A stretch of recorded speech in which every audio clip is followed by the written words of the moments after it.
By the time Lorenzo Kane entered the old consulate, 3 allied families had already ordered his death for crimes committed by a man wearing his face. The building had been closed to the public for years. Upstairs, the signage had been stripped from the walls, old flags hung torn behind cracked glass, and the reception halls sat sealed in darkness. Furniture still draped in dust sheets nobody had bothered to remove. But beneath all of it, under a legacy agreement nobody outside a small circle remembered signing, an archive still ran on full power, its vault lights humming through the night, its climate control holding steady at exactly the temperature paper needed to survive another decade.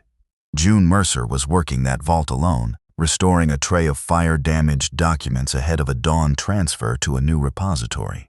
She'd been told the rest of the night staff had been pulled for a security drill. She hadn't questioned it. Nobody would learn until much later that the drill order had originated from Elias Morrow's office 31 minutes before her shift began, and that no drill had actually taken place anywhere else in the building that night. She rarely questioned anything that didn't involve paper, and there was something almost comforting about the silence of an empty archive at 2 in the morning.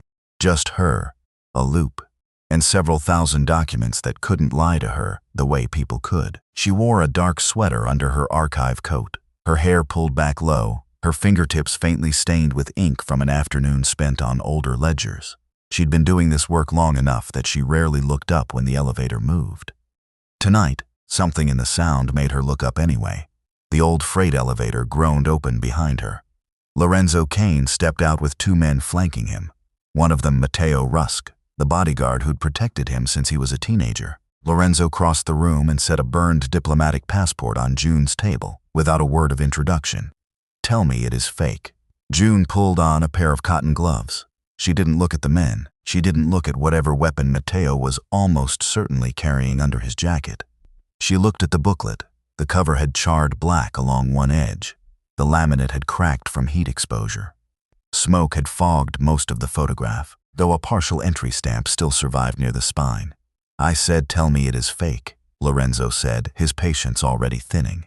June checked the watermark under her loop, ran a thumb lightly along the security thread, cross-referenced the visible serial fragment against a stock table she could recite half from memory.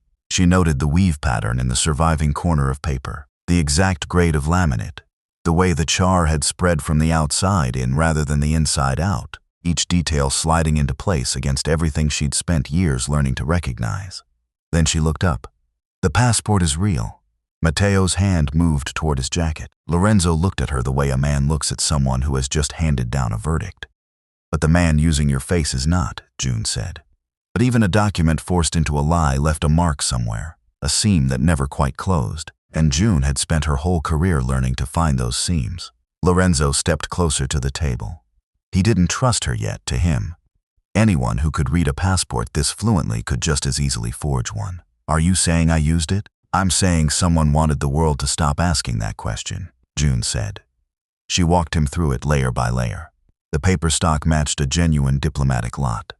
The laminate had never been peeled and reset. The photograph hadn't been swapped. The watermark wasn't a reproduction. The security thread was the correct type for the correct year. "If this is a forgery," June said, "it's better than the system that issued it," which means it wasn't forged, it was issued. Something in Lorenzo went cold. He'd come here wanting her to prove the passport a fake. Instead, she was telling him something worse. The passport was real. The system that produced it was real. The problem wasn't the paper at all. June pulled up the archive ledger and entered the visible serial. The public database returned a single clean line, K117, Lorenzo Kane. But the legacy ledger, the one that predated digital migration, carried a second entry beneath it, partially obscured behind an access flag she'd never seen triggered before. K17B. "This isn't your original passport," June said. "It's a duplicate identity instrument tied to your root file, an emergency diplomatic booklet. Who can create that?" "Someone who doesn't forge documents outside the system," June said. "Someone who owns a door inside it." She pulled the archive map next, cross-referencing entry points against both booklet numbers. K117, Lorenzo's original passport, had been scanned at a diplomatic checkpoint in Rovina. K1110B, the burned booklet now sitting on her table, carried an entry stamp from Caldris. "I've never been to Caldris," Lorenzo said. June didn't ask whether she believed him. She checked the timeline instead, pulling both entry logs onto her screen side by side, cross-referencing them against the checkpoint's own internal clock records rather than trusting the printed stamps alone. Rovina ran on local time 2 hours ahead of the coordinated standard. Caldris ran an hour behind it.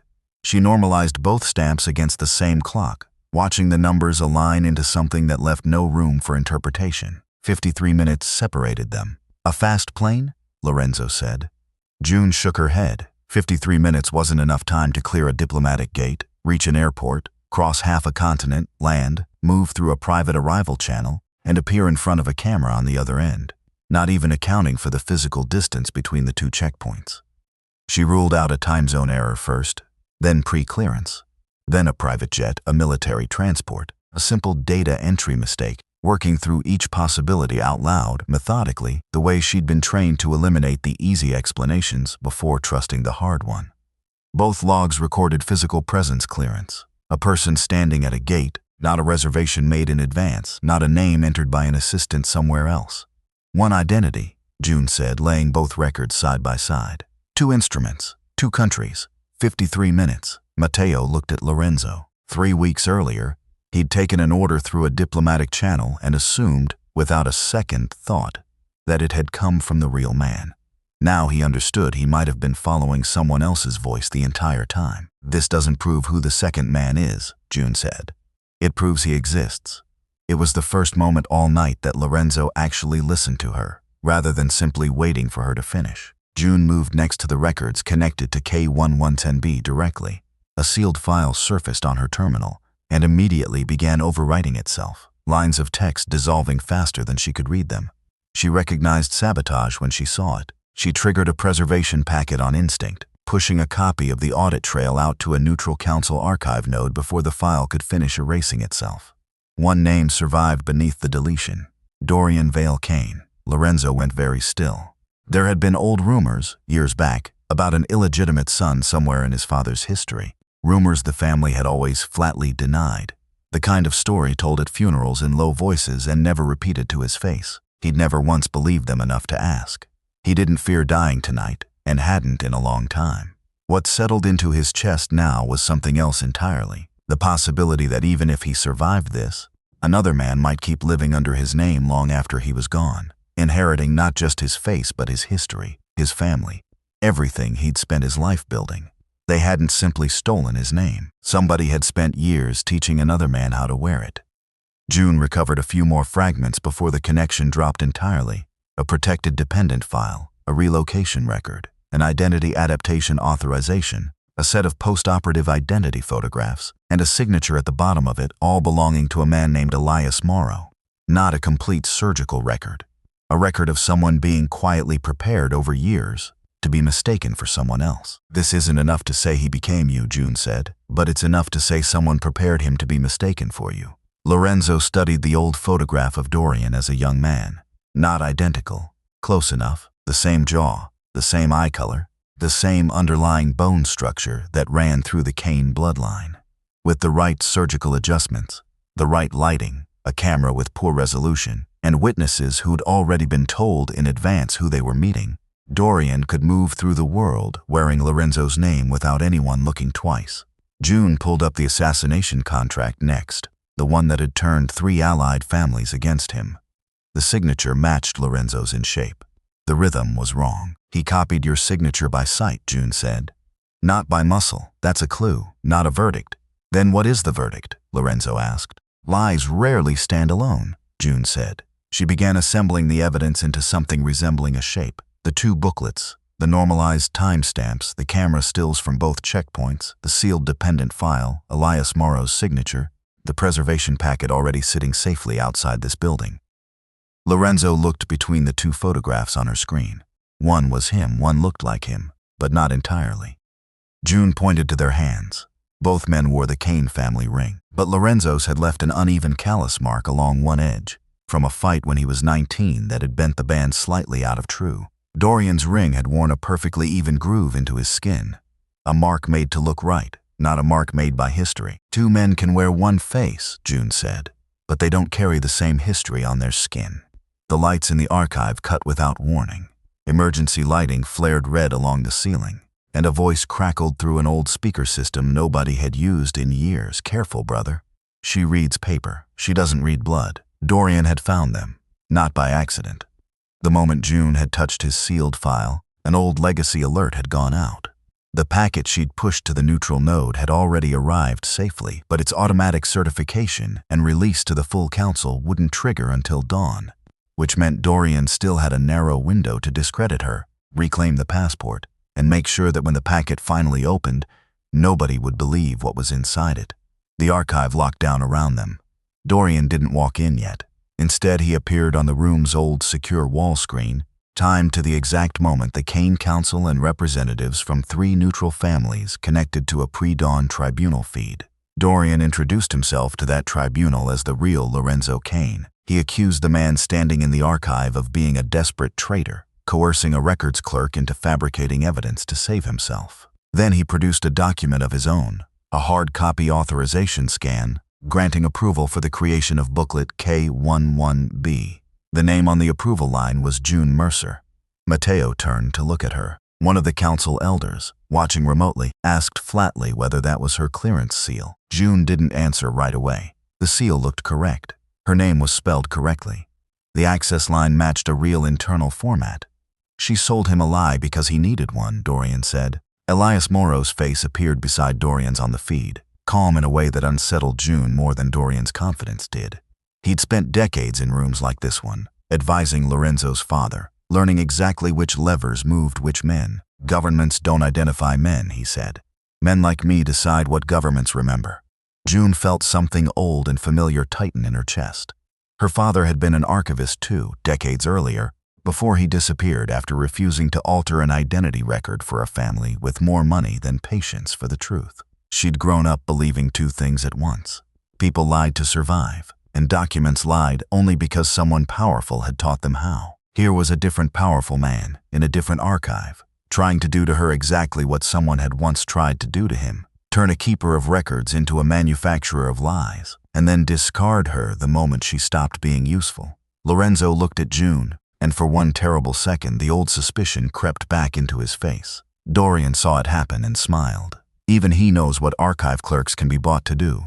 "Check the printer," June said, quiet enough that it took a moment for anyone to register what she'd said. She magnified the authorization document. Buried in the scan's background sat a nearly invisible microdot pattern, the kind every secure printer in this facility embedded automatically into anything it produced. "My name is on it," June said.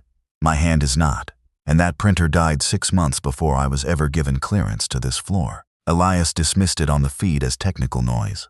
Dorian, undeterred, played an audio clip. A voice that sounded exactly like June said, "Issue the duplicate under Kane identity." The room went silent. Lorenzo stared at her. Mateo's grip on his weapon tightened. June couldn't immediately explain away a voice that sounded, to every ear in that room, like her own. And for one long moment she watched 3 weeks of Lorenzo's suspicion, temporarily set aside, come rushing back into his eyes exactly the way Dorian had clearly hoped it would. "How many coincidences does a guilty woman need?" Dorian asked. Lorenzo ordered Mateo to pull June away from the terminal. It was the lowest point of the night.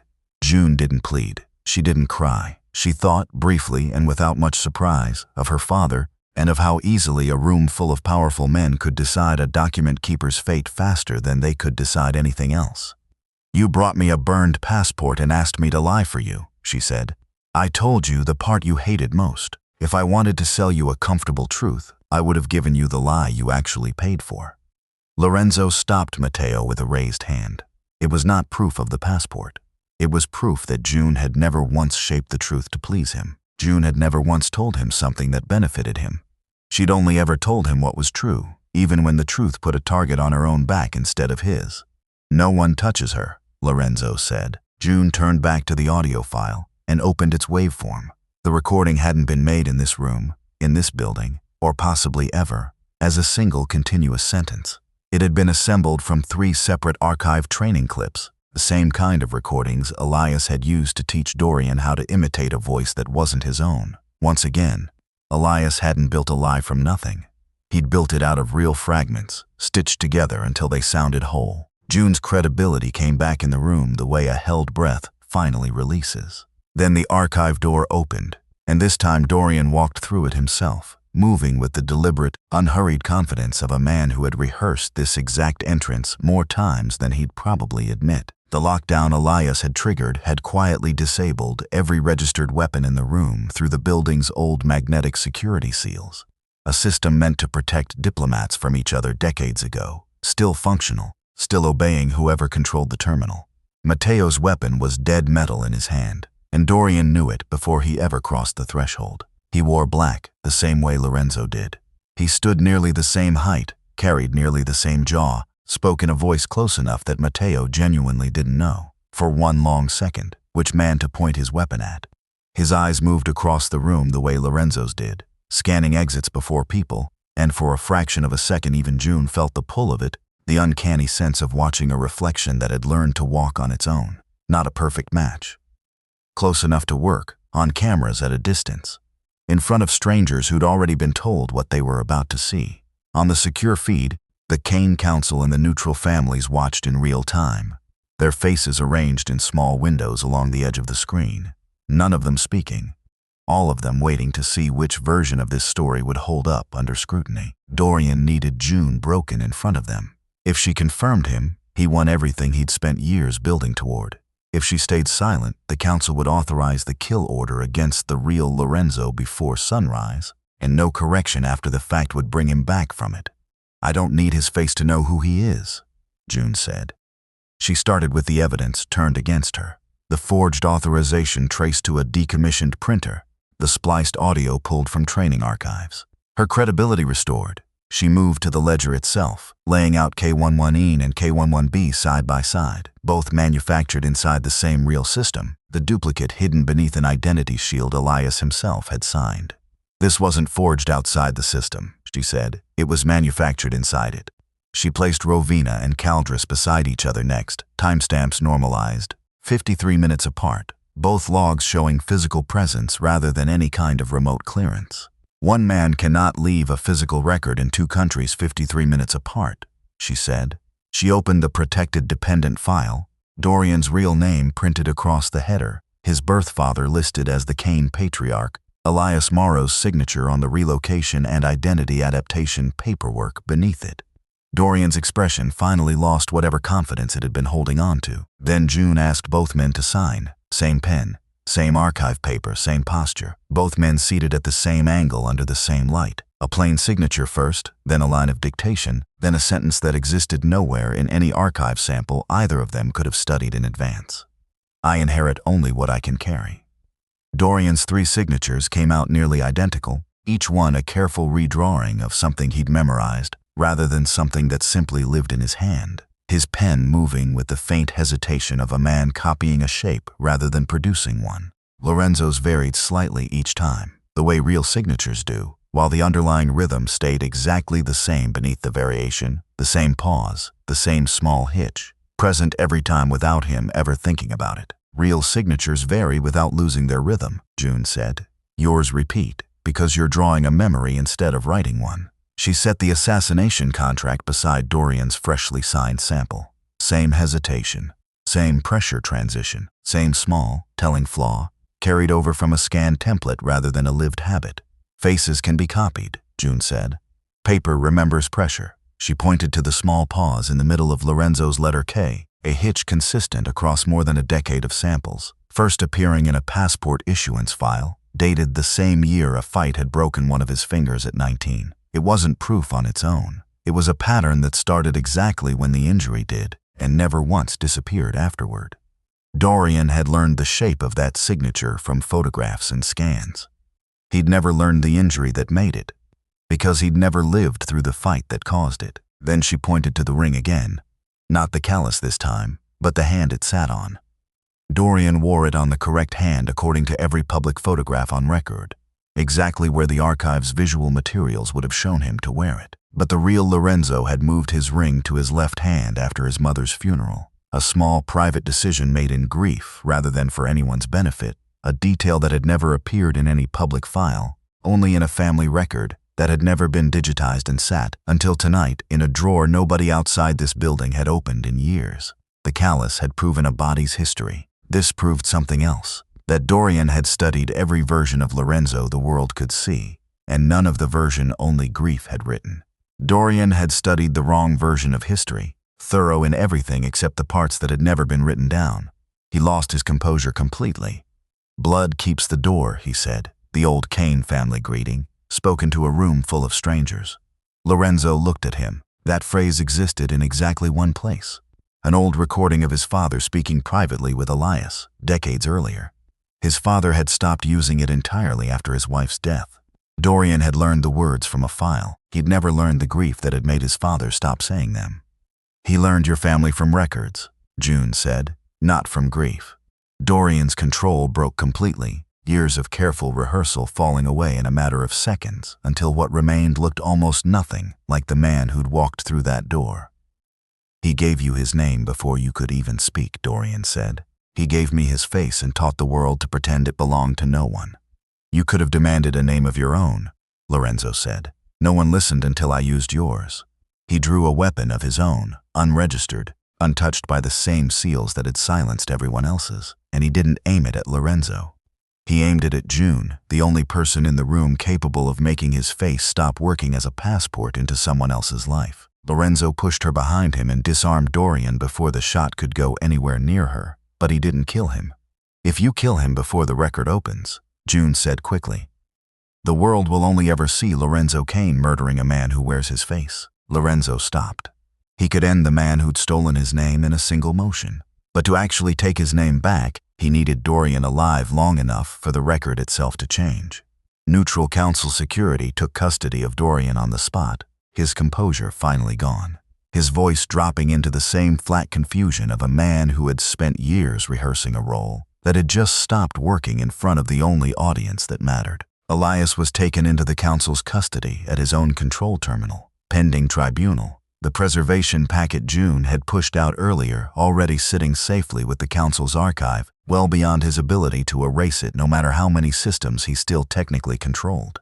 Every order signed under K11B across the previous 3 weeks was frozen pending review.